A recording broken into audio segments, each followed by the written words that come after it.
On Tuesday morning, my daughter-in-law stopped by and then hurried away, leaving her phone on the kitchen table. I picked it up to put it away, and it started ringing. The screen displayed a picture of my husband, who had passed away 4 years earlier. Below the picture was a recently received message, "Tonight, at our usual place. Can't wait any longer." Who would text my daughter-in-law a picture of my husband, and why was his picture on her phone? My hands trembled as I realized there was something I didn't know about my family, and that could change everything. I'm really grateful you're here with me. Before we go on, let me know in the comments, where are you listening from? I always enjoy connecting with you across different cities and countries. Also, please keep in mind that parts of this story are dramatized for narrative impact. Any resemblance to real names or settings is unintentional, but the lesson it carries is meaningful. The silver SUV disappeared down the gravel drive, dust trailing behind it like a question mark. I stood at the kitchen window, dish towel in hand, watching Rachel's car until it vanished beyond the fence line. Tuesday mornings had become our routine over the past 4 years, her weekly visit, my weekly company. She'd bring groceries I didn't need and conversation I sometimes did. The Montana morning stretched quiet around me. 47 years in this house, and I still wasn't used to the silence. Not the kind that comes with empty rooms, but the kind that settles after someone is gone for good. Harold used to fill the space with his presence, even when he wasn't talking. The creak of his boots on the porch, the rustle of the newspaper, the low hum he'd make while thinking. 4 years since I lost him. Some days it felt like yesterday, others like a lifetime. I turned back to the sink where 2 coffee mugs sat waiting. Another old habit I couldn't break. I'd poured 2 cups this morning, same as always, before remembering. Rachel had drunk from one. The other sat untouched, cooling on the counter. The buzz came as I was elbow deep in soapy water. At first I thought it was a bee. We got them sometimes this time of year, confused insects seeking warmth before the cold arrived. But the sound came again, mechanical, insistent. Not a bee. A phone. I dried my hands on my apron and turned. There on the kitchen counter next to the bread box sat Rachel's phone. She must have set it down when she was helping me put away the groceries. Easy to forget when you're juggling bags and conversation. The phone buzzed again, vibrating against the old oak countertop. I should call her, I thought. Let her know she'd left it. She was probably halfway home by now, wondering where it was. I reached for my own phone, but stopped. The screen had lit up with the incoming message. And there, smiling up at me from that glowing rectangle, was my husband's face. My hand froze in midair. The dish towel slipped from my fingers to the floor. Harold. Not an old photo either. Not one of the pictures that hung on our walls or sat framed on the mantel. This was different. He was wearing a purple shirt I'd never seen, standing somewhere I didn't recognize. The smile on his face was broader than I remembered it being those final, difficult years. But Harold was gone. Had been for 4 years. I'd buried him in the cemetery on the hill beneath the cottonwood tree he'd always loved. So why was his face on my daughter-in-law's phone? My heart hammered against my ribs as I stepped closer. The message preview was visible beneath his photo, just a few words that made no sense at all. Tonight, same place, can't wait. The timestamp glowed in the corner. Today, 9:07 in the morning. 20 minutes ago, while Rachel had still been here, sitting at my kitchen table, smiling and sipping coffee, like this was just another ordinary Tuesday. I stared at that screen until my eyes burned. Someone had sent this message today, this morning. Someone was using my husband's picture to communicate with my daughter-in-law, someone who was planning to see her tonight at some place they both knew. The phone went dark, the screen fading to black, but the image had already burned itself into my mind. Harold's face, that purple shirt, that smile. My hand trembled as I reached for the phone. Every instinct I'd been raised with screamed that this was wrong. You don't look through other people's phones. You respect privacy. You trust family. But that face, that message. I picked up the phone, its weight somehow heavier than it should be. The screen lit up again at my touch, and there he was, Harold, smiling at me like he had a secret. Maybe he did. My fingers hovered over the screen. I knew Rachel's passcode. I'd watched her enter it dozens of times when she showed me photos of my grandson. 4 simple numbers, 0813, Ethan's birthday. I shouldn't look. I knew I shouldn't. But that message, tonight, same place, can't wait. 4 years he'd been gone, and somehow, impossibly, he was here on this phone, smiling and making plans. I entered the code. The phone unlocked with a soft click, and my old life clicked shut behind me. The screen glowed in my hands, bright against the shadowed kitchen. My fingers hesitated over glass and secrets. I knew this was wrong. You don't read other people's messages. You don't violate trust. My mother had raised me with clear rules about privacy and respect. But Harold's face stared up at me from that phone, and every principle I'd lived by suddenly felt very far away. The home screen showed apps I recognized. A background photo of my grandson, Ethan, at his 8th grade graduation last spring, cap and gown, and that smile that reminded me so much of Harold. Rachel kept her phone organized just like she kept her life, everything in its place. I tapped the messaging app. My hand shook slightly, and I told myself it was just the coffee. Just the morning chill that still lingered even with the September sun climbing higher. The screen filled with conversation threads. Michael, my son, at the top, their last exchange about picking up Ethan from school. Below that, her sister, her book club, her dentist. All normal. Then I saw it. A single letter, just H. No name, no context. Just that one letter like a secret too dangerous to speak aloud. The preview beneath it showed only empty space. Either the last message was a photo or someone had been very careful. I tapped the thread and my world tilted. Messages bloomed across the screen, and my kitchen suddenly felt smaller, colder. The morning light seemed dimmer somehow, like clouds had passed over the sun. The most recent was from 3 days ago, Sunday evening. While I'd been watching television in this very house while Michael had been home with Rachel and Ethan, someone had written to my daughter-in-law, "Missing you already. Tuesday can't come fast enough." Tuesday, this morning, the day Rachel always visited me. My breath came shallow as I scrolled upward. I told myself I'd only look at recent messages, just enough to understand what this was. 2 weeks back. "Your husband asked about my schedule. I told him I was traveling for work. We're safe." Your husband. That would be Michael, my son, her husband. Someone was telling Rachel they were safe from my son's questions. The messages climbed backward through September into late August. Short, careful. Nothing explicit, but the intimacy was unmistakable. The kind of language that exists between two people who share something the world isn't supposed to see. "Thinking about you. Can't wait to hold you again. You make everything feel possible." I should have stopped reading. Should have put the phone down, called Rachel, demanded an explanation. But my fingers kept scrolling like they belonged to someone else. 2 months back, early August. "Last night was everything. You make me feel alive again." Last night. I tried to remember early August. Had Rachel been absent? Had there been evening plans I didn't know about? But 2 months ago felt like a lifetime now. There was a photo attached. I tapped it before I could stop myself. A man. Not Harold, at least not the Harold I'd known. Younger somehow. A baseball cap pulled low. Sunglasses. Standing in front of what looked like a cabin, trees thick behind him. He was smiling at whoever held the camera.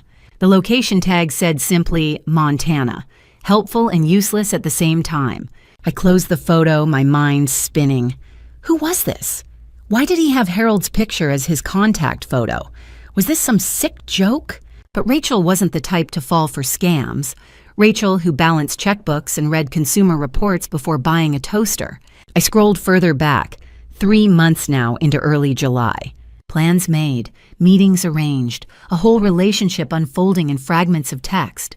Same place as always? Yes, she never suspects. She, someone female who didn't suspect. Was that me? Was I the unsuspecting she in this equation? Then I found it. The message that turned my confusion into something colder, something that tasted like metal, dated 3 months back, tucked between plans for coffee and discussions about discretion. "I know what Michael did to you. I have evidence. We need to be careful." Michael. My son's name stark and sudden among the romance and secrecy. The phone nearly slipped from my hands.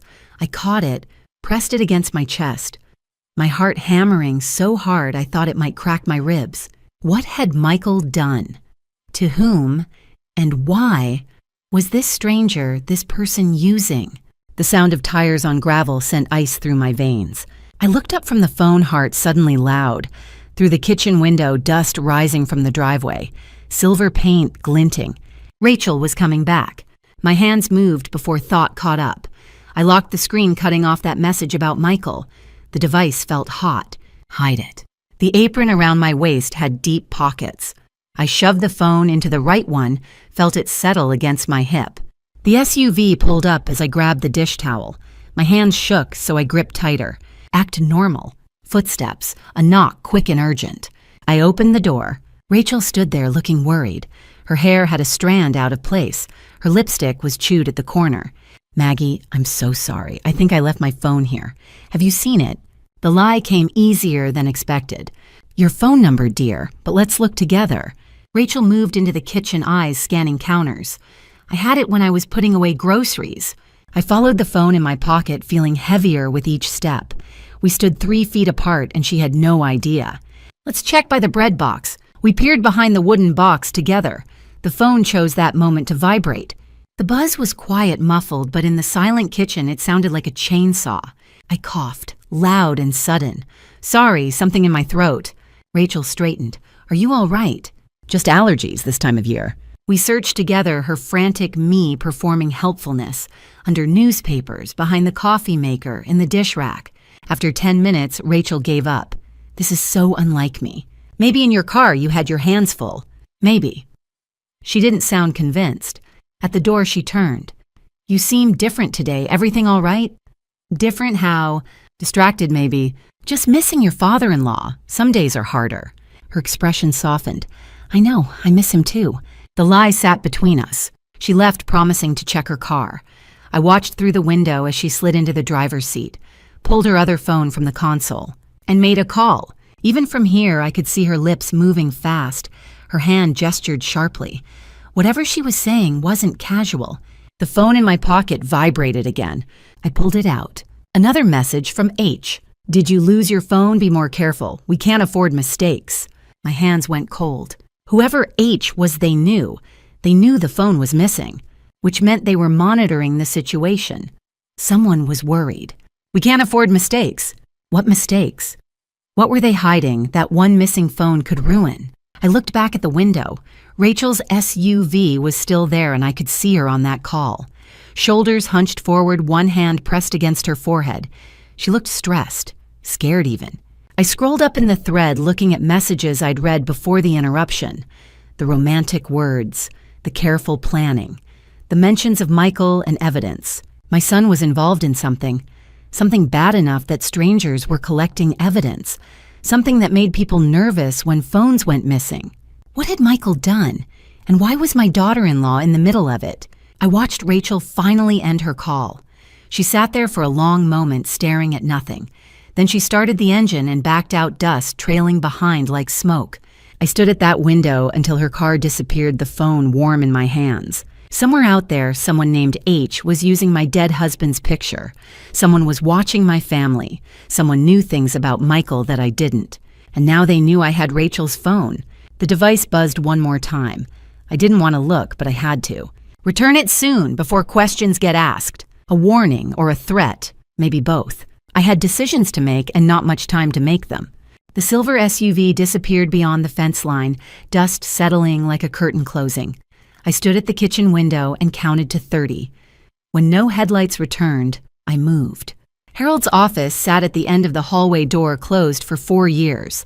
My knees protested the quick walk. Inside, everything waited exactly as he'd left it. Files stacked on the desk, reading glasses folded on a yellow legal pad, the smell of old leather and pipe tobacco still faint in the air. I didn't have time for memories. The computer sat under the window monitor, dark. I pressed the power button and waited through the slow boot up, watching the Montana morning brighten outside. Harold never threw anything away, including this ancient desktop. That would save me now. The phone felt heavy in my hand. I needed to copy everything before Rachel realized what I'd done. During the early days of illness restrictions, Ethan had taught me to back up his phone when the screen cracked. "Just plug it in, Grandma. The computer does the rest." I hoped he was right. A USB cable lay in the desk drawer, tangled with rubber bands and paper clips. I connected Rachel's phone to the tower. The screen lit up. Trust this computer, I tapped yes, holding my breath. The backup window appeared. Estimated time 28 minutes. I sat in Harold's chair, springs creaking under my weight. On the desk, a photo smiled at me, our 40th anniversary. Harold's arm around my shoulders. Both of us younger and believing we had decades left. I turned it face down. The progress bar crept forward. 5%. 7. Outside, a hawk circled over the south pasture. I watched it hunt, wondering what I was becoming. A woman who lies to family. A woman who steals phones and copies private messages. A woman who doesn't trust her own son. But that message had mentioned Michael. I know what Michael did to you. 15%. My hands found the desk drawer again, pulling out a small USB drive Harold had used for tax records. I'd need 2 copies. One on the computer, one I could hide. The computer could be erased, but a thumb drive small enough to vanish, that was insurance. 22%. The phone buzzed. I jumped, nearly dropping it. Another message from H. Everything okay? My fingers hovered over the keyboard. If I answered, would they know it wasn't Rachel? If I didn't, would they get suspicious? I set the phone down and did nothing. Sometimes silence was safer. 34%. I stood and walked to the bookshelf. Harold's law books lined the middle shelf, heavy volumes he'd kept from his brief time in school before choosing ranch life instead. Montana Civil Procedure 3rd edition. I pulled it out. The pages were hollow. Harold had carved a space years ago for emergency cash. The $20 bills were long gone, but the hiding spot remained. Perfect. 51%. The morning stretched long. I thought about making coffee, but leaving the office felt dangerous. What if the backup failed? What if Rachel came back early? At 78%, I heard an engine. My heart stopped. I ran to the window. Just the mail truck continuing down the road. 93%. When it finally finished, I copied everything to the USB drive messages. Photos, call logs, everything. 6 minutes for the transfer. Then I unplugged the phone, ejected the drive, and slid it into the hollow book. The volume went back on the shelf, indistinguishable from its neighbors. I opened the computer's browser history and deleted my tracks. Shut down the machine. Wiped the desk with my sleeve where I'd touched it. In the kitchen, I placed Rachel's phone on the counter behind the bread box, exactly where she might have left it. My own phone was in my pocket. I texted her, "Found your phone must have fallen behind bread box." 3 dots appeared immediately.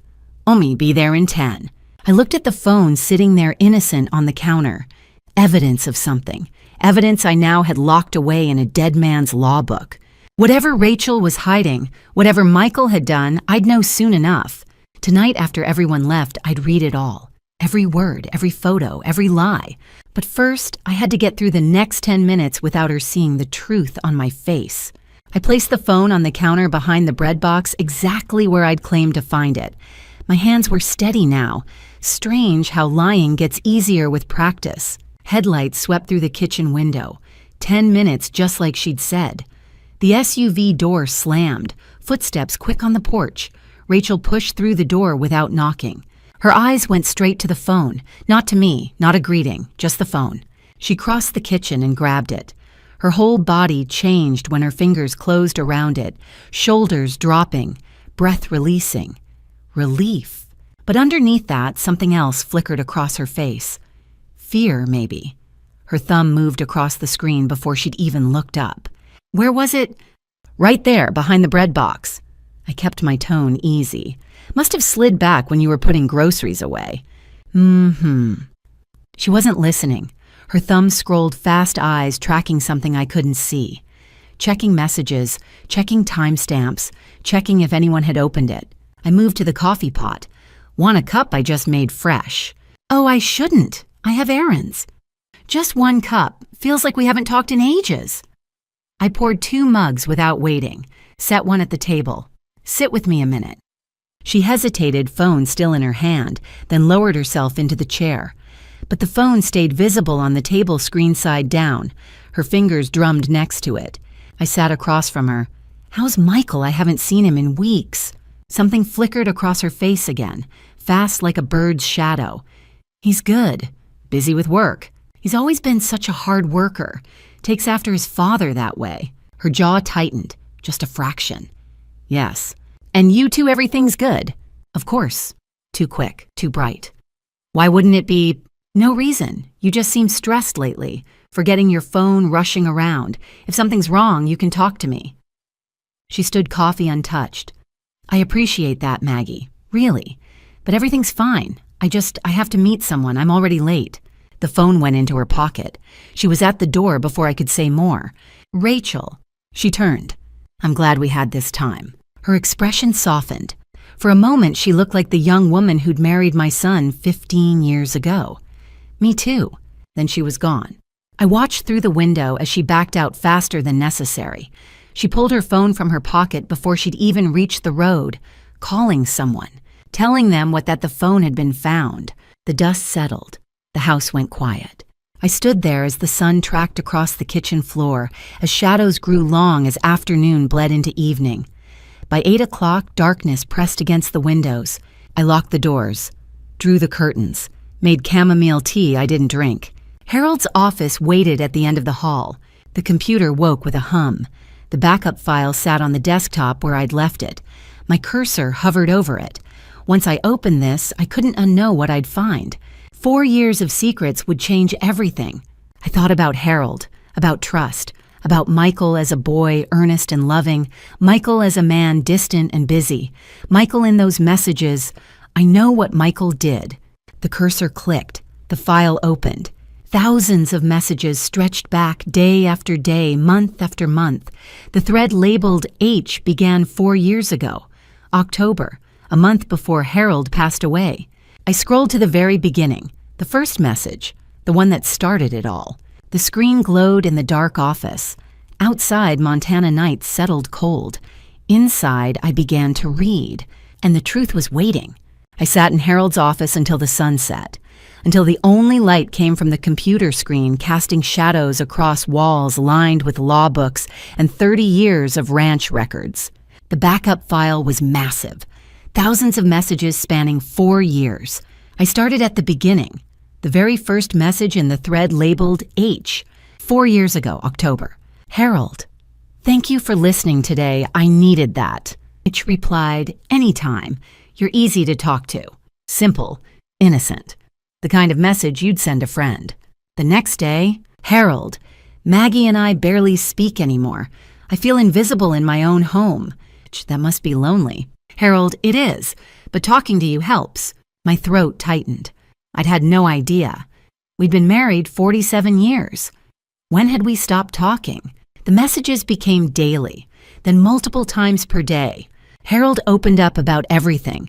Fear of aging, fear of becoming irrelevant, the ranch running itself without him, Michael taking over the finances, me absorbed in my book club and volunteer work. I'm disappearing, he wrote, and no one notices. After 2 months, the messages shifted. More personal, affectionate. Harold, I think about you all the time. H, I think about you too. Harold, is that wrong? H, I don't know, but it feels right. I forced myself to keep reading, to see the full picture. After 3 months, they exchanged photos. Harold at a cafe I didn't recognize, smiling, relaxed, looking 10 years younger. After 4 months, they made plans. Harold, Tuesday morning, the usual place. Maggie has book club. I didn't have book club on Tuesdays. I had it on Wednesdays. He'd lied to me, snuck away to meet someone while I thought he was running errands. After 6 months, the messages became unmistakable. Harold, I can't stop thinking about yesterday. Neither can I. Harold, I know this is wrong, but I've never felt this alive. I wanted to stop reading, close the file, pretend I'd never seen it, but I had to know, had to understand what had destroyed my marriage. After 8 months, the tone shifted again. Harold, Michael came by today, asked why I've been acting strange. What did you tell him? Harold, nothing, but he's suspicious. Maybe we should stop. Harold, I can't. You're the only good thing in my life right now.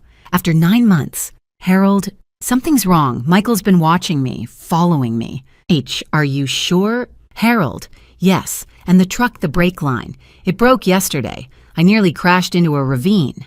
H, that's terrifying. Did you have it checked? Harold, I took photos before I brought it to the mechanic. The line didn't wear out. Someone cut it. H. Harold, you need to call the police. Harold. And tell them what, that I think my son is trying to kill me? They'll think I'm crazy. My hands went cold. Michael. This was about Michael. I scrolled faster. 1 month before Harold died. Harold. I found out about the oil. $15 million worth of mineral rights under the East Pasture. Michael knows. He's been talking to extraction companies behind my back. H. What are you going to do? Harold. I changed the will. Everything goes to the Montana Conservation Trust. Michael gets nothing. H. He'll fight it. Harold. Not if he doesn't know. I'm using a lawyer in Billings. No one here knows. H. Be careful. Harold, I am. Rachel agreed to help me document everything. She's a nurse. She has access to my medical records, my medications. She cares about me. She said she'd help gather proof. I scrolled to the most recent messages. 2 weeks before Harold died. Harold, Maggie, I'm worried about Rachel. Michael's forcing her to manage my pills now. I saw her crying yesterday, but she wouldn't tell me why. I think he's found out she was helping me. I think he's using something against her. Reply, can you get her away from him? Harold. She has Ethan. She can't leave. But I'm changing how I label my messages. If Michael ever sees my phone, he'll see your name as Maggie. He'll think I'm just texting my wife. He won't suspect you're helping me build evidence, and I'm saving your contact as H for helper. If he finds the phone after I'm gone, he'll think H was a mistress, not an informant. It'll protect you. My breath caught. It wasn't an affair, it was a code. Harold had been texting Rachel, but disguising it to protect her from Michael. The thread labeled H suddenly made sense. H wasn't Harold. H was the person Harold trusted to hold the evidence. And Harold had protected that person by making every message look like it was meant for me. Rachel wasn't Harold's lover. She was his witness. And she'd been trapped by Michael for 4 years. If you're still here, comment 6, so I know you're standing with me. And tell me if you had just realized your own son might have killed his father. What would you do next? Confront him. Go to the police or stay quiet and gather proof before we continue. Please note the next part includes dramatized elements for storytelling impact. Some details may not fully reflect real life. If this direction isn't for you, this is your moment to step away. I scrolled to the oldest messages 4 years back. October, a month before Harold passed away, but the thread labeled H stretched even further. March 2020, the first attempt. March 15th, 2020, 2:47 p.m. Harold's message. I fell today. The ladder to the hayloft. The rung snapped. I could have died. Reply from H. Are you hurt? Should I come? Harold bruised ribs. But look at this. An attached photo showed a wooden ladder, rung split cleanly, not splintered from age, but sawed nearly through, hidden on the underside. Someone cut it. Michael was here yesterday, said he'd check the barn. I didn't think anything of it. H. You need to call the police. Harold. And tell them what my son tried to kill me with no proof. He'll say I'm delusional. He's been planting that seed with everyone for months. H. Then we document everything, every incident, every threat. I'll help you. I stared at the screen. H wasn't a lover. H was a co-conspirator in Harold's desperate attempt to stay alive. June 8th, 2020. 7:33 p.m. Harold, I'm in the ER, food poisoning. Rachel made mushroom soup for dinner. I got violently ill an hour later. H, what kind of mushrooms? Harold, she said they were morels from the North Pasture, but I've foraged those woods for 40 years. There are no morels there, only false morels and green-spored parasols, both toxic. H, did you keep a sample? Harold, I took a photo before I threw up. The attached image showed pale mushrooms with greenish gills. Rachel said Michael gave her the mushrooms, said they were safe. She was crying when she served me. I think Michael's forcing her to do this. H, this is the second time. You need to get out. Harold, I can't leave the ranch. Not now. Michael knows about the oil survey. If I leave, he'll contest the will and take everything. July 15th, 2020. Harold, Michael is forcing Rachel to manage my pills now. Says I'm forgetting doses, but I'm not. Rachel looked terrified when he told her. I saw her crying in the kitchen yesterday, but she won't talk to me. I think Michael found out she was helping me. I think he has something on her, some hold over her. I'm afraid for her. September 14th, 2020, 11:47 p.m. Harold's last message. I don't have much time. My heart's racing. Vision blurry. Rachel's been giving me my pills for 2 months now. Michael insists on it, watches her do it. But I've been keeping the old bottles. The pills don't match. What do you mean? Harold, I think Michael is making her give me something else. Something that builds up slowly. Makes it look like a heart attack. She's not doing this willingly. I see the fear in her eyes. But she can't refuse him. I'm calling 911. Harold, no. If anything happens, give this phone to Maggie. Tell her Michael did it. Tell her Rachel was forced. Tell her about the will. Tell her I'm sorry. And tell her to protect Rachel and Ethan.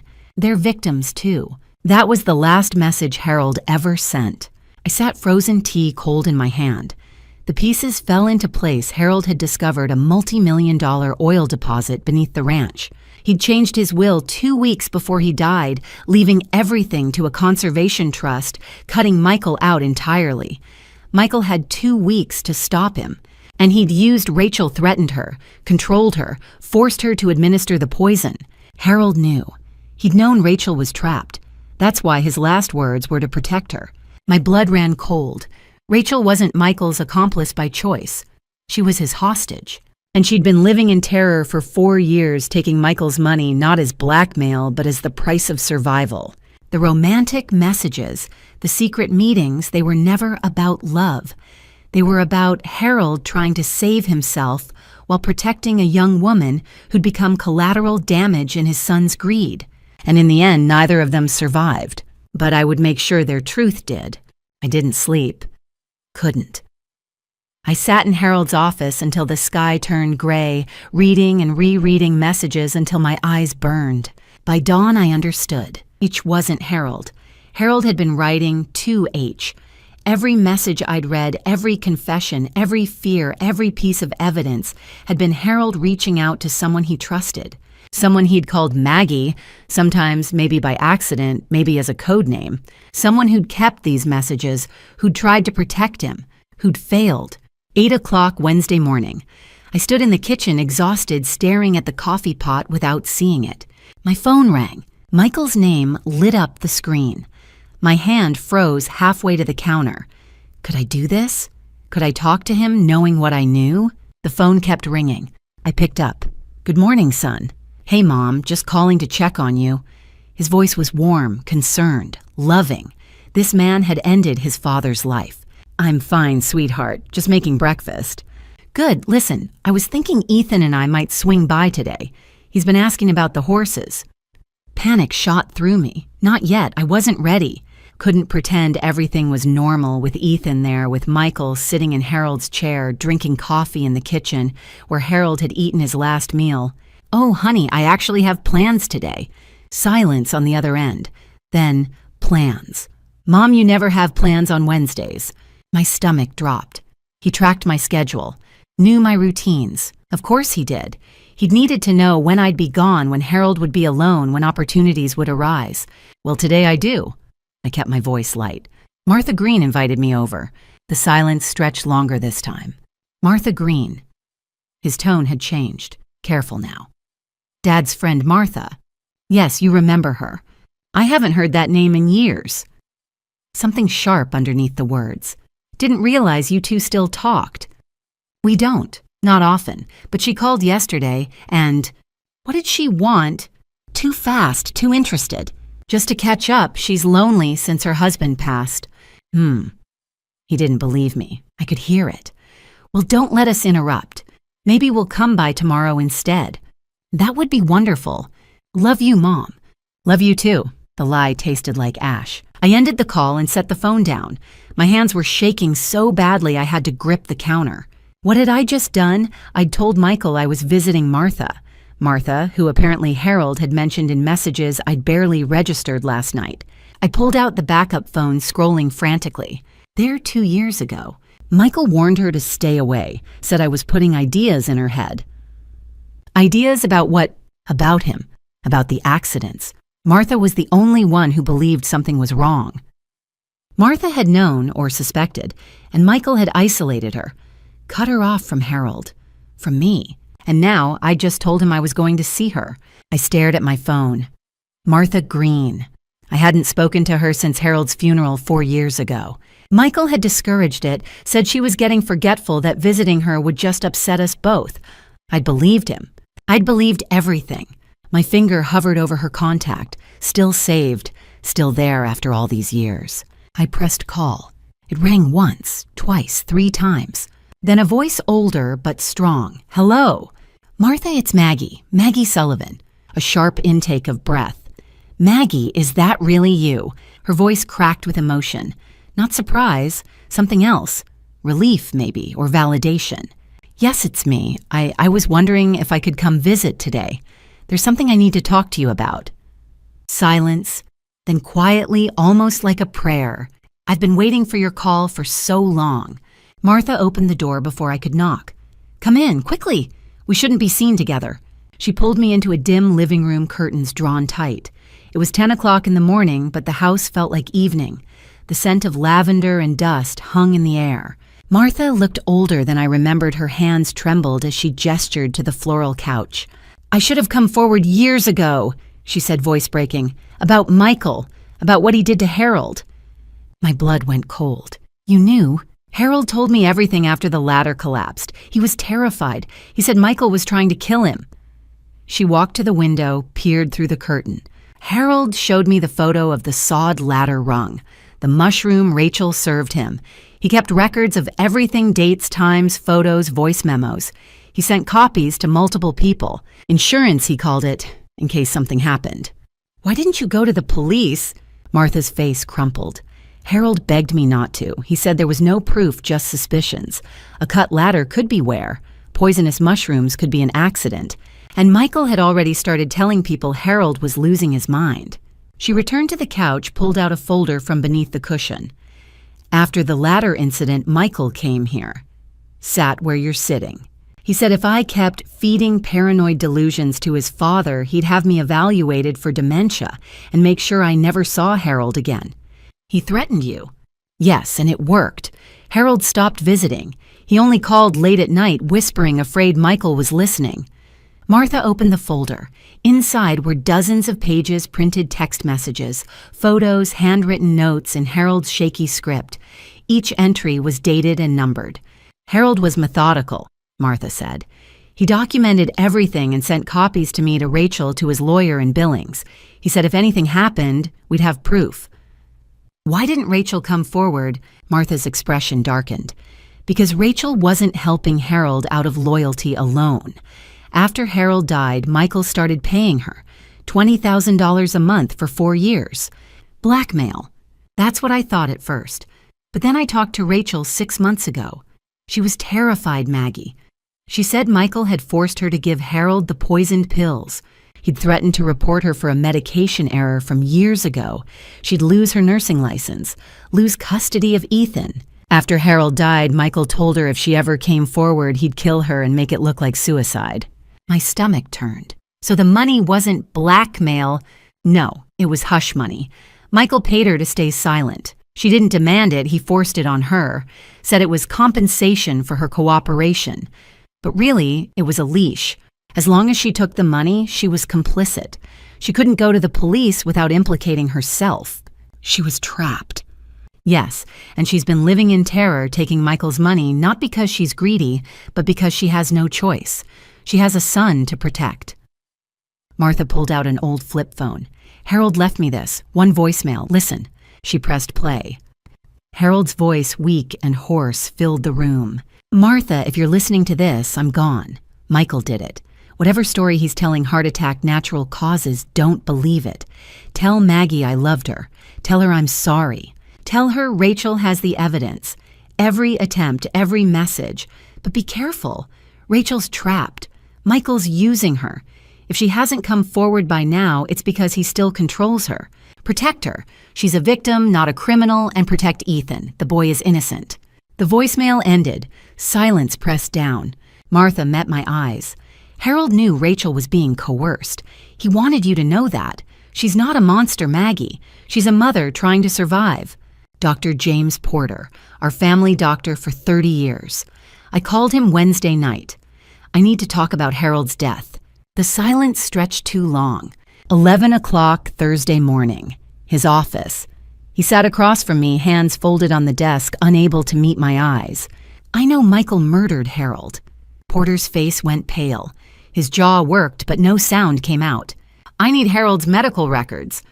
Those are confidential. James, he was murdered. Porter's shoulders sagged.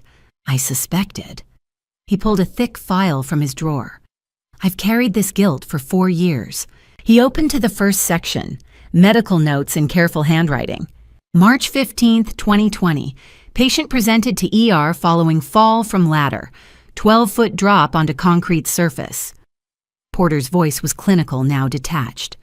Injuries: fractured ribs at T5 and T7, grade 2. Ankle sprain, multiple contusions. X-rays showed clean fracture patterns consistent with impact trauma. I leaned forward. Patient reported ladder failure during roof repair. Upon examination of his personal effects, I observed photographs on his phone showing the failed ladder rung. Porter pulled out a page, photocopies of Harold's photos. The break pattern was inconsistent with age-related wood failure, showed evidence of tool marks, likely a saw cutting through approximately 80% of the rung's cross-section. You saw proof it was sabotage. I saw suspicious evidence. But when I suggested filing a police report, Harold refused, said he couldn't accuse his son without being certain. Porter's voice dropped. And then Michael came to see me the next day. Michael. He brought documentation, medical evaluations from a psychiatrist in Billings, Dr. Raymond Chen, detailed reports claiming Harold had been exhibiting signs of paranoid delusions for months, accusations against family members, belief that people were trying to harm him. Porter pulled out a stapled packet. Michael said he'd been trying to get Harold help quietly, didn't want to embarrass him. The reports were convincing. Official letterhead diagnostic codes, everything. It was fake. Porter closed his eyes. I didn't know that then. Michael was so concerned, so earnest. He said Harold had been refusing psychiatric treatment, that these accidents might be Harold's way of seeking attention or validating his delusions. It made a terrible kind of sense. So you dismissed Harold's concerns. I documented them, but I also added notes about possible cognitive decline. His hands clenched into fists. I called Dr. Chen's office 6 months ago. The number was disconnected. I contacted the Montana Board of Medical Examiners. No Dr. Raymond Chen has ever been licensed in this state. My stomach turned. Michael faked an entire psychiatric evaluation. Yes, and I believed it. Porter turned pages. June 2020. Patient admitted with acute gastroenteritis.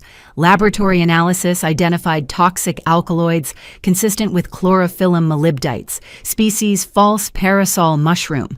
Rachel picked those mushrooms. Patient informed me his daughter-in-law had collected and prepared them, but Harold pulled me aside privately, said Michael had given the mushrooms to Rachel, told her they were safe. Harold believed Rachel didn't know they were poisonous. Porter turned to September 2020. The final section. September 15th.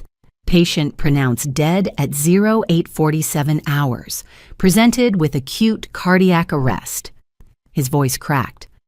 3 days later, I came across a case study on digoxin toxicity. The symptom progression matched perfectly. Why didn't you test for it? You'd already authorized cremation. But here's what haunts me. I reviewed Harold's pharmacy records. Michael purchased digoxin from a veterinary supplier in July, said it was for a ranch dog with heart problems. There's no record of any dog. And in August, Michael insisted Rachel manage Harold's daily medications. Harold's appointment notes show Rachel objected, said Harold was perfectly capable. But Michael overruled her. Michael forced Rachel to give Harold the poison. Yes, she was the delivery system, but Michael was the source. Porter opened forms already half completed.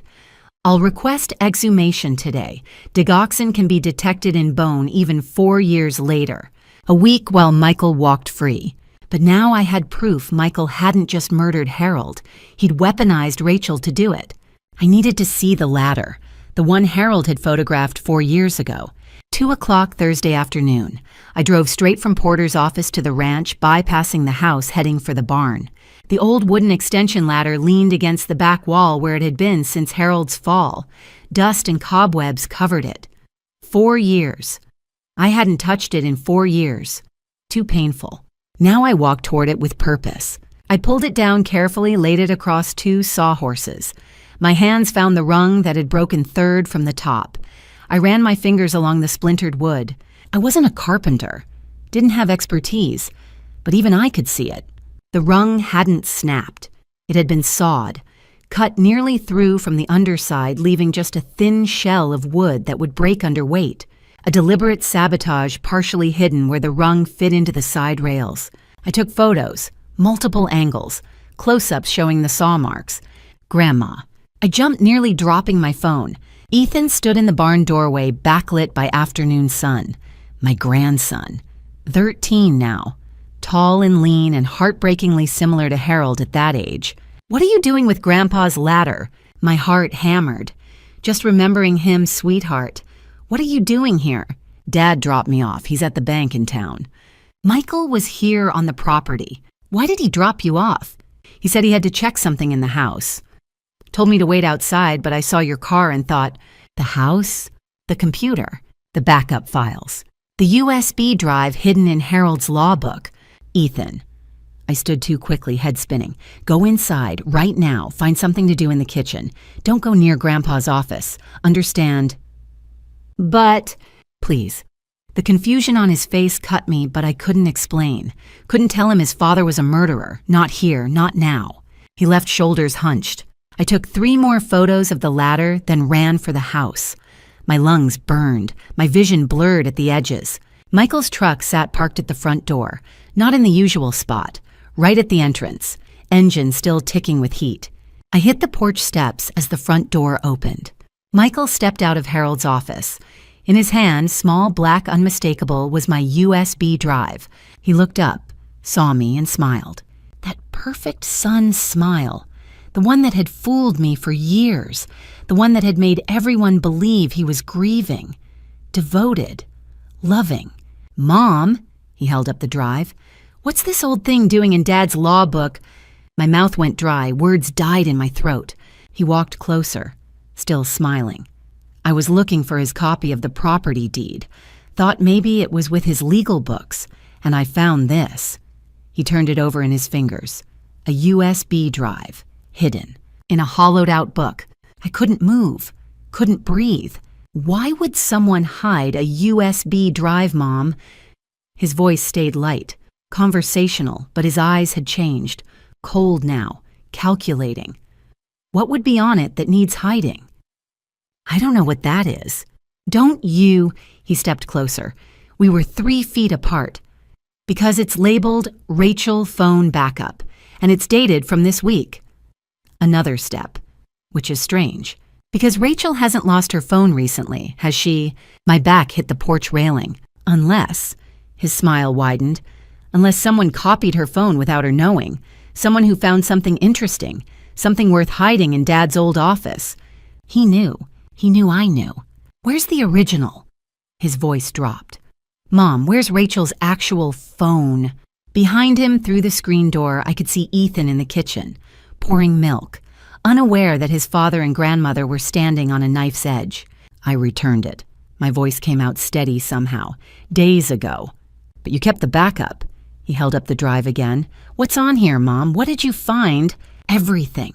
Every message. Every piece of evidence. Harold's fear. Michael's 3 attempts. The investigation. All of it. And now Michael held it in his hand. Michael's eyes moved from the USB to my face. I saw the moment he understood. His smile didn't fade. That's when I knew how dangerous he was. We stood in Harold's office. Through the door, I could hear the television in the living room, Ethan watching cartoons, unaware. Michael turned the USB between his fingers. Tax records. That's what I said. What year? I don't remember. He walked toward Harold's desk. Mind if I check? Actually, I do mind. This is my house now. The tension exploded between us like glass breaking. Michael studied my face. You've been crying. Your eyes are red. I miss your father. After 4 years, he set the USB on the desk. Martha Green called me today. My blood froze. She said you visited her this morning. Strange, because yesterday you told me you had plans, but then canceled. His head tilted. Did you mix up the days, Mom? Caught in a lie. I must have. Or are you investigating something? We stared at each other across Harold's desk. Rachel mentioned she lost her phone here. She found it. Behind the bread box. Funny, she never leaves her phone in the kitchen. He stepped closer. What did you read, Mom? My heart hammered. On Rachel's phone. What did you read? I didn't. Don't lie to me. Grandma. Ethan's voice from the living room. Can I have a snack? The interruption broke the moment. Of course, sweetheart. Michael and I remained locked in our stare. We should discuss this privately, he said quietly. There's nothing to discuss. He picked up the USB, slipped it into his pocket. I'll keep this, for safekeeping. He walked past me toward the door, then turned back. Mom, I love Dad. Whatever you think, you know you're wrong.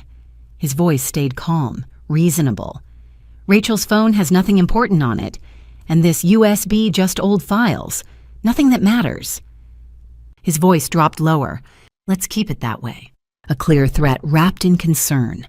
Come on, Ethan, he called. We're leaving. But I just got here. Now. I heard Ethan's confused footsteps. The front door opening.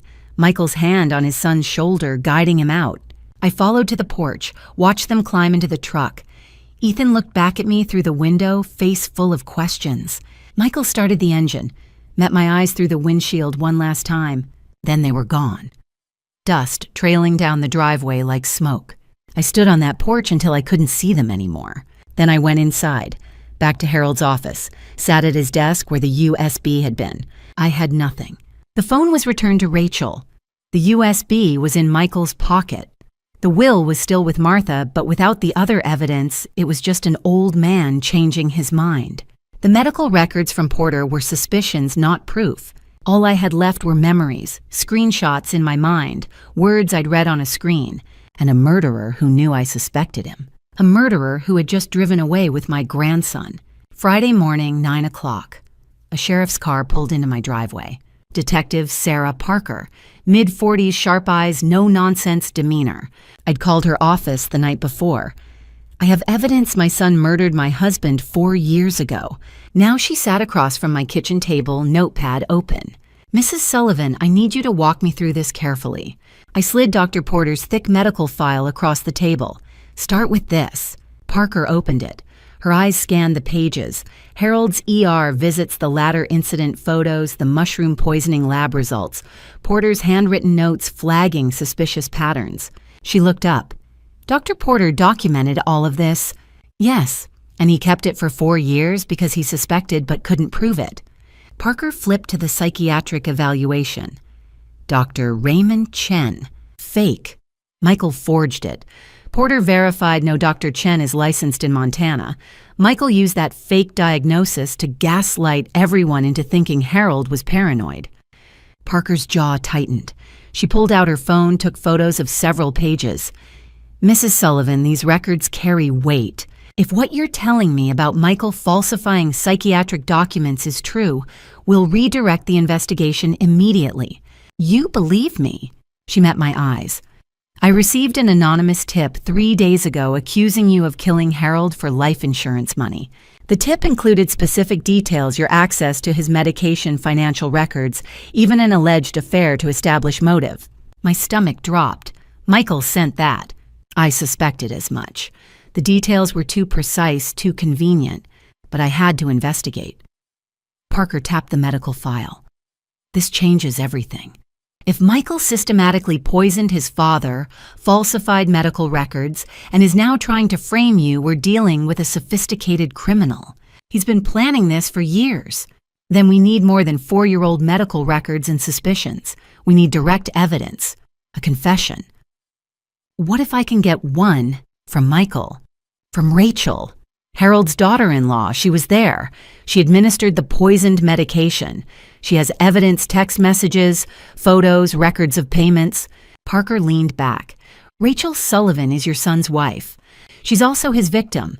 Michael coerced her using threats against her nursing license and custody of her son.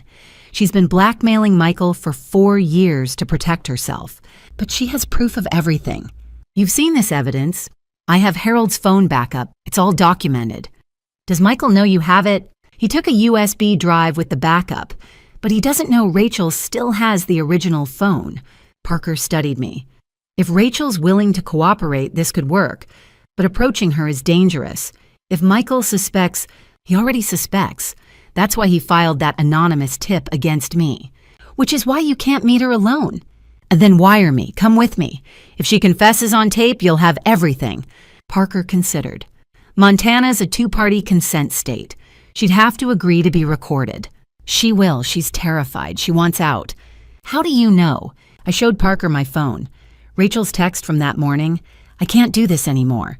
Meet me at the North Meadow cabin 3 p.m. Come alone. I'll explain everything. Parker read it twice. This could be a setup, or our only chance to get justice for Harold. Parker closed the medical file. All right, but we do this my way. You wear a wire. My team stays a quarter mile out. If anything feels wrong, you say Harold twice in a sentence. We come in immediately. Agreed. And Mrs. Sullivan, if this goes bad, if Michael shows up instead of Rachel, I know, but I have to try. Parker nodded slowly. Then let's get you wired. Saturday, 1 p.m. My phone buzzed. Rachel, I can't do this anymore. Meet me at the North Meadow cabin 3 p.m. Come alone. I'll explain everything. My hands shook. Was this a confession or a trap? I called Detective Parker. Rachel just texted me. Don't go. I have to. This might be our only chance.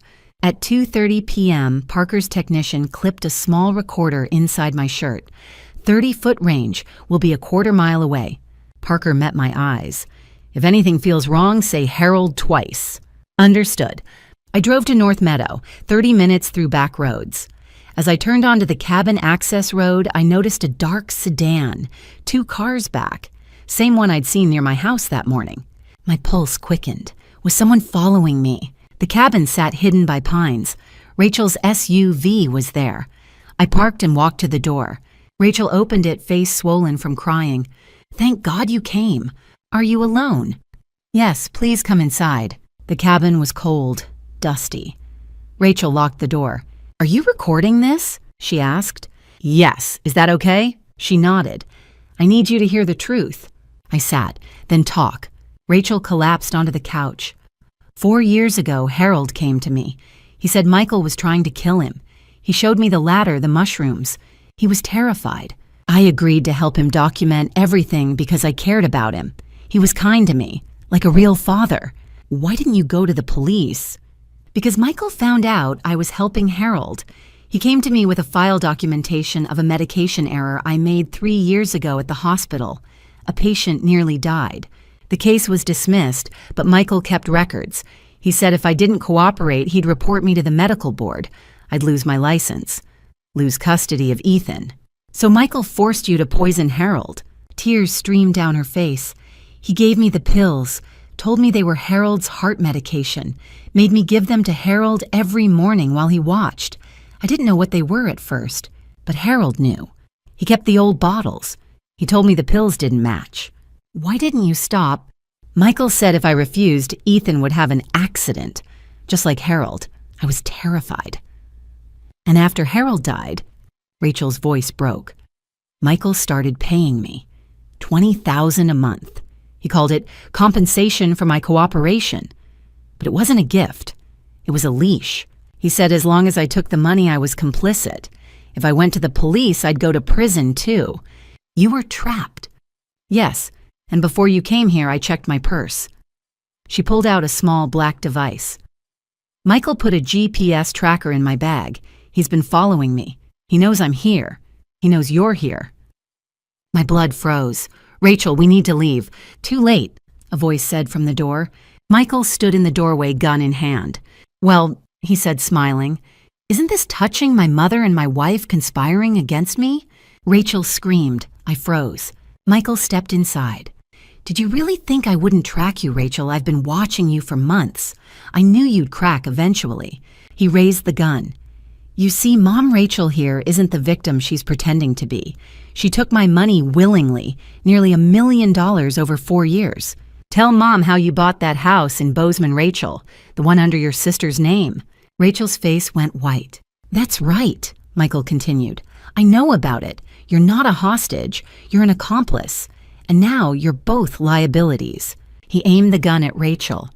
Neither of you is leaving this cabin. My son pointed a gun at me. All I could think, I don't know this man. Never did. Michael closed the cabin door. The gun never wavered. He wasn't shouting. He was calm. Put the gun down, Michael. I don't think so, Mom. I've been planning this conversation for a long time. Rachel sobbed. Michael, please. Shh. 4 years of payments, Rachel. Nearly $1 million. I gave you a way out. You chose to stay and take the money. He turned to me. Dad was 73. He was going to give away $15 million in oil rights to strangers, environmental activists who never worked this land. So you killed him. I helped him leave early. His tone was conversational. Digoxin in his morning coffee, plant-based cardiac glycoside, 2 months of gradual buildup, looks like natural heart failure. I gave Rachel the pills, made sure she delivered them every morning. You forced me, Rachel screamed. Michael ignored her. Dad loved you more than me. Every decision was about you, what Maggie thinks, what Maggie wants. That's not true. I graduated top of my law class.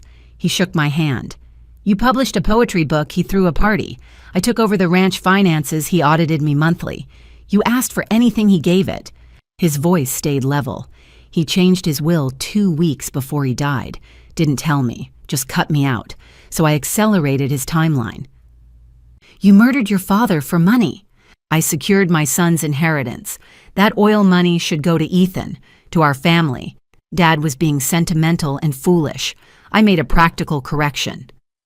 He checked his watch. You and Rachel are liabilities. Once you're gone, the case closes. I framed you, Mom. Anonymous tip. Financial motive, alleged affair. Detective Parker's been investigating you all week. My blood froze. The police think you killed Dad. This will look like murder-suicide. You shoot Rachel, then yourself. The evidence supports it completely. He raised the gun toward Rachel. Michael, your son is outside. He paused. What? Ethan followed you. He heard everything. His calm cracked. You're lying. A voice from outside, shaking but clear. Dad, I recorded everything on my phone. Michael spun toward the window. Through the glass, Ethan stood outside, phone held up recording. His face pale, tears streaming, but the phone steady. Michael's mask shattered. Ethan, no. You killed Grandpa. You poisoned him. Son, you don't understand the context. You're pointing a gun at Grandma. The gun wavered. His eyes darted wildly between me, Rachel, and the window where his son witnessed everything. I stepped forward. Michael, it's over. Your son knows. The police know. Put it down. I planned everything, every detail. You lost when you started explaining. His breathing quickened. The strategist evaporated. Just panic remained. Drop the weapon. Parker's team stormed in. Michael's gun clattered down. He dropped to his knees. It was supposed to work, he whispered. Parker handcuffed him. Michael Sullivan, you're under arrest for the murder of Harold Sullivan. You have the right to remain silent, which you should have exercised 15 minutes ago. Officers led Michael out. As he passed the window, he looked at Ethan, who still held the phone, recording tears streaming. Son, I did this for you, for your future. Ethan lowered the phone slowly. No, Dad, you didn't. Only after Michael was secured in the patrol car did Parker wave Ethan inside. The boy ran to me. I held him as he shook with sobs. Rachel stood frozen as an officer took her arm. She looked back at me. I'm sorry, she mouthed. I nodded. There would be time to talk, time to heal. Judge Harrison read the verdict. Michael Sullivan, you are guilty of first-degree murder. I sentence you to life in prison without possibility of parole. Rachel's plea deal, 15 years for accomplice under coercion. The exhumation confirmed digoxin poisoning. Harold's will validated.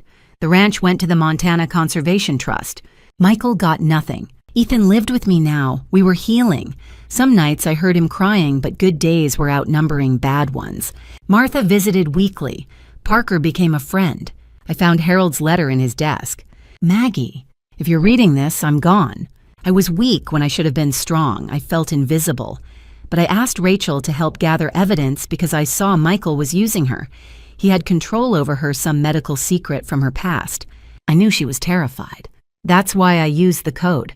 I called her Maggie in my messages, so if Michael saw my phone, he'd think I was texting you. I saved her contact as H for helper, hoping if Michael found the phone after I was gone, he'd think H was a mistress, not an informant. I was trying to protect her. Rachel is not a criminal. She's a victim. Michael weaponized her fear and forced her to help him kill me. Please, Maggie, protect her. Protect Ethan. They're innocent. I failed you. Failed Michael by not seeing his darkness sooner. But I never stopped loving you. Bitch. That afternoon, Ethan and I scattered Harold's ashes on the east meadow overlooking where the oil had been discovered. Do you still love Dad? Ethan asked. He's your father. That won't change. But he's a murderer. Both things are true. We can love someone and still know they were wrong. What happens to this place? The Conservation Trust takes over, protected forever. No oil rigs, just wilderness. Grandpa would like that. We watched the sunset paint the sky gold and red. The wind carried Harold's ashes across the meadow over the land 3 generations had worked. Michael had wanted to own it. Harold had wanted to protect it. I just wanted Ethan to remember what it taught us. Some legacies are worth dying for, some aren't worth killing for. In the end, love is the only inheritance that matters. Looking back at everything that happened, I see now how easily family drama stories can tear us apart when we stop truly seeing each other. Harold felt invisible. I was too busy with routines to notice. Michael felt unloved. We were too focused on the farm to ask what he needed. These are the grandma stories I wish I didn't have to tell. Stories of murder and betrayal, of a family destroyed by silence and greed. But maybe someone out there needs to hear this. Don't be like me. Don't let your husband feel invisible. Don't assume your children know you love them. Don't wait until it's too late to have the hard conversations. I learned the hardest way possible that family drama stories don't start with violence. They start with small neglects, unspoken resentments, feelings pushed down until they rot into something toxic. If Harold had told me he felt invisible, maybe I could have changed. If Michael had told us he felt inadequate, maybe we could have helped him before greed consumed him. If Rachel had come to me when Michael first threatened her, maybe Harold would still be alive. The lessons I carry now. Communication isn't optional in families, it's survival. Love isn't enough if you don't show it every single day. Greed will destroy everything you build. And secrets always come to light, usually in the most devastating way possible. As grandma stories go, mine is tragic, but I'm sharing it so yours doesn't have to be. My advice to you, talk to your family. Really talk. Ask the uncomfortable questions. Do you feel valued? Are you happy? Is there something you're afraid to tell me? Don't assume everything is fine just because it looks fine on the surface. That's what I did, and it cost me everything. By God's grace, I still have Ethan. We're rebuilding, learning to be a family again the right way, with honesty, with open hearts. But I'll never get Harold back. I'll never get my son back. Those losses are permanent. These family drama stories and grandma stories I've shared, they're my warning to you. Don't let silence destroy what you love. Don't let greed poison your legacy. Protect your family by being present, by listening, by loving loudly enough that no one ever has to wonder where they stand. That's the inheritance that truly matters. A final note. This content contains dramatized storytelling elements for educational purposes. Some details are fictionalized, but the lessons and messages are entirely valuable. If this style doesn't resonate with you, that's okay. Please feel free to seek content that better suits your needs. 야, 눈썹이 짱구가 됐네. 어제 한 거지?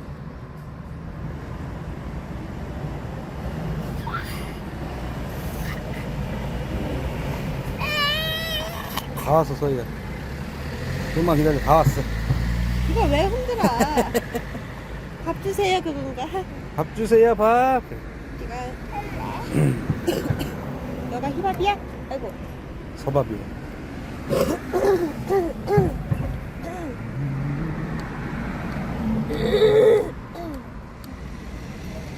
뒤쪽을 잡고 쪼야 되는 거 아니야? 어? 뒤쪽을 잡고 쪼야 되는 거 아니야? 야, 여기 이게 핸들이 움직여서 그러지. 왜 이렇게 움직여?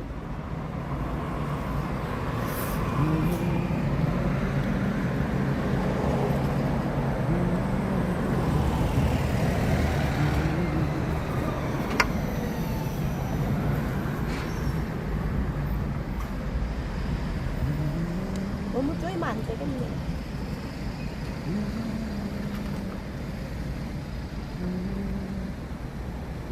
짜증나네.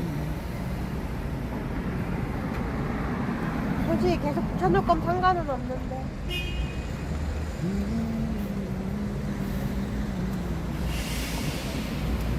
떼려고? 살짝 조이려고. 너무 세게 조이니까 짜고기 나니까. 짜고 나면 짜고 안 되어 쓰면 되지 뭘. 짜고기 나지.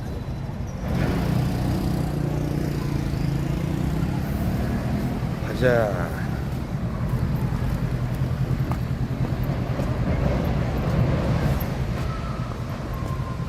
뭐야? 뭐 다 때려박는 소리가 나?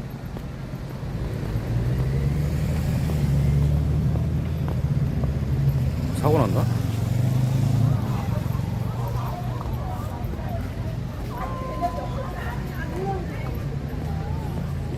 오씨, 큰 차 때려박는 소리가 났는데?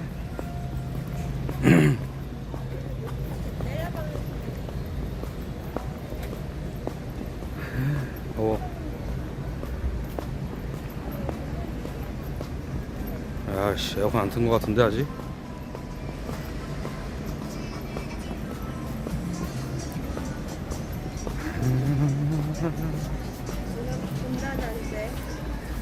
지금 몇 시야?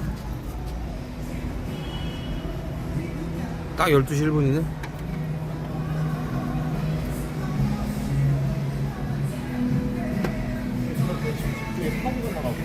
에? 뭐야, 여기구나 사고 난 게. 미쳤네.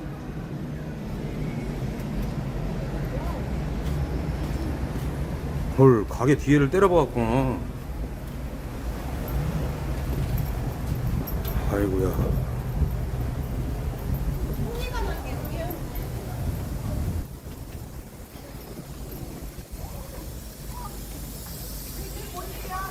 아이고야. 김 여사야. 김 여사야? 뭐야?